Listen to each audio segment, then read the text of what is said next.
Kagulat World, buong mundo ang nagulat. Si Alexandra Ayala, ang dugong Pinoy na world number 49, tuluyan nang inilagay ang Pilipinas sa global tennis map matapos ang isang dominanting home debut sa Philippine Women's Open WTA 125 sa Rizal Memorial. Sa harap ng nag-uupapaw na crowd, dinurog niya si Alina Charaeva sa score na 6-1, 6-2.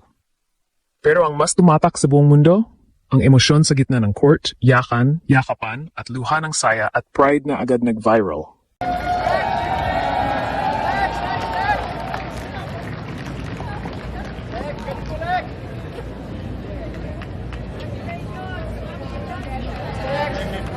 Ang standing ovation at walang tigil na sigawan ng fans ay nag-transform sa arena bilang dagat ng matinding damdamin, sapat para payakin kahit ang pinakamatibay ang loob.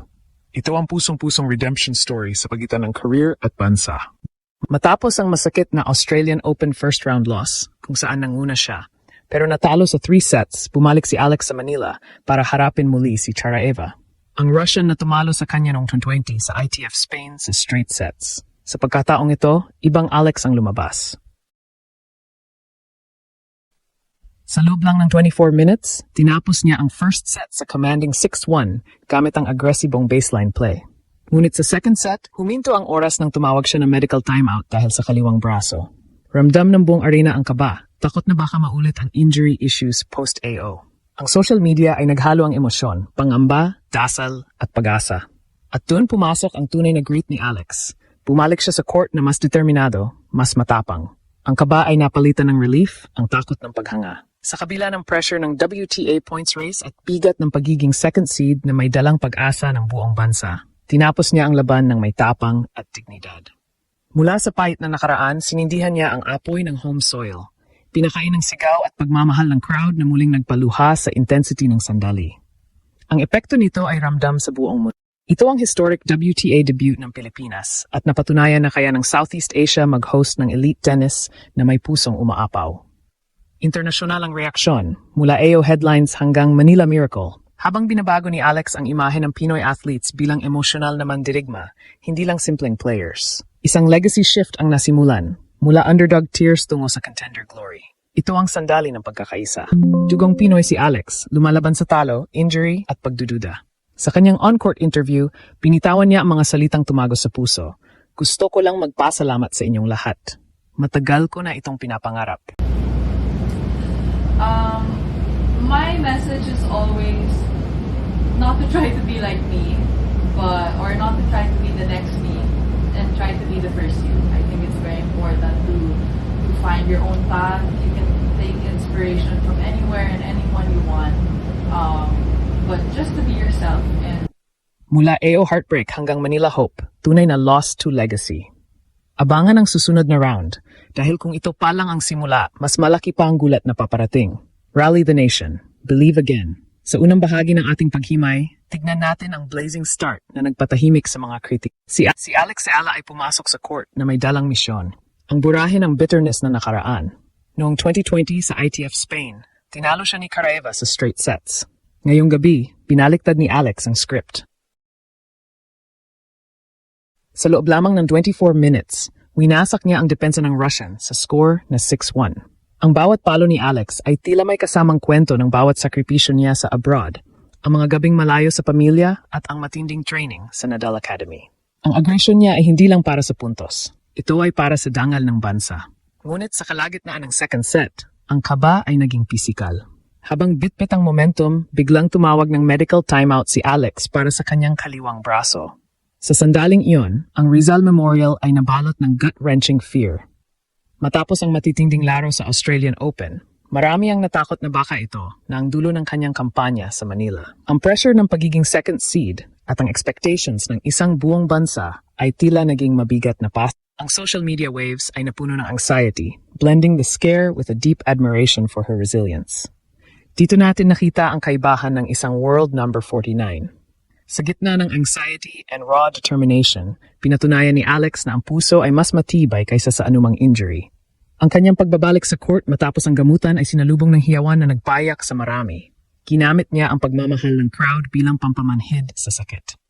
Ang rematch na ito ay naging simbolo ng kanyang pag-mature. Hindi na siya ang batang natalo noong 2020. Siya na ngayon ang Manila Fire, na handang tupukin ang anumang pagsubok para sa kanyang Grand Slam dreams. Bayan, hindi lang ang score ang naging viral, kundi ang emotional breakdown na nasaksihan ng buong mundo sa center court. Matapos ang huling palo na nagselyo sa kanyang tagumpay, hindi na napigilan ni Alex Ayala ang kanyang mga luha.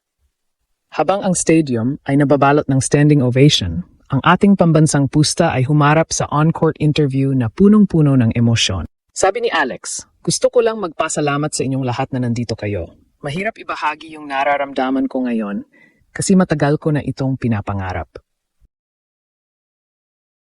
Ang mga katagang ito ay nagpaiyak sa libu-libong fans na naroon. Mga luhang hindi lang para sa panalo, kundi para sa sakripisyo ng isang Pilipinang hinarap ang buong mundo ng mag-isa para lang may bandera ang ating watawat. Ang tagumpay na ito ay nagdulot ng isang seismic emotional blast sa global tennis community. Ang balita tungkol sa Manila Miracle ay mabilis na kumalat mula sa AO headlines hanggang sa mga international sports networks. Pinatunayan ni Alex na ang Southeast Asia, lalo na ang Pilipinas, ay hindi lang basta venue. Tayo ay isang arena ng mga emotional warriors. Ang pagkapanalo niya sa kabila ng injury scare ay nagpabago sa pananaw ng mga banyagang scouts at players. Nakita nila na ang Pinoy crowd ay hindi lang basta maingay. Ito ay may puso, may unbreakable faith at kayang maging ultimate edge ng isang atleta. Ang mga international fans ay nag-react sa full circle magic ni Alex, mula sa pagiging underdog sa Spain noong 2020 hanggang sa pagiging reyna sa sariling bayan ngayong 2026. Sa aspeto ng system fit, ang panalong ito ay isang strategic masterpiece. Sa kabila ng pressure bilang second seed at ang takot sa kanyang left arm injury, nagawa ni Alex na i-manage ang kanyang emosyon at technical na laro. Ang pagpapakita ng grit sa harap ng mga tennis stars na nanood ay nagangat sa prestihiyo ng Philippine Women's Open. Ito na ang simula ng legacy shift, ang pag-akit ng mas maraming sponsors at mas malalaking tournaments sa ating bansa. Inaasahan na ang tagumpay na ito ay magpapatuloy na inspirasyon para sa mga kabataang atleta sa buong Asia na nangangarap ding maging global contenders. Ang atmosphere sa Rizal Memorial matapos ang laro ay nananatiling electric. Ang relief at joy ay ramdam sa bawat sulok ng Maynila. Mula sa heartbreak sa Melbourne, heto tayo ngayon, punong-puno ng pag-asa. Ang laban ni Alex kontra kay Charaeva ay hindi lang basta panalo sa ranking. Ito ay panalo sa puso. Paano nga ba naging fuel ang sakit para sa isang tear-jerking triumph? Ito ay dahil sa dugong Pinoy na hindi sumusuko. Abangan ang round of 16 dahil ang laban ay lalo pang umiinit. Ang pangarap para sa WTA Glory at Grand Slam push ay mas malapit na sa katotohanan. Kaya noong gabing iyon, ang Rizal Memorial ay hindi lang naging venue ng isang tennis match. Isa itong sagradong saksi sa muling pagsilang ng isang pambansang pangarap. Isang pangarap na matagal nang hinihintay ng Philippine tennis. Habang papalapit ang susunod na round, hindi pa rin humuhupa ang electric na atmosphere.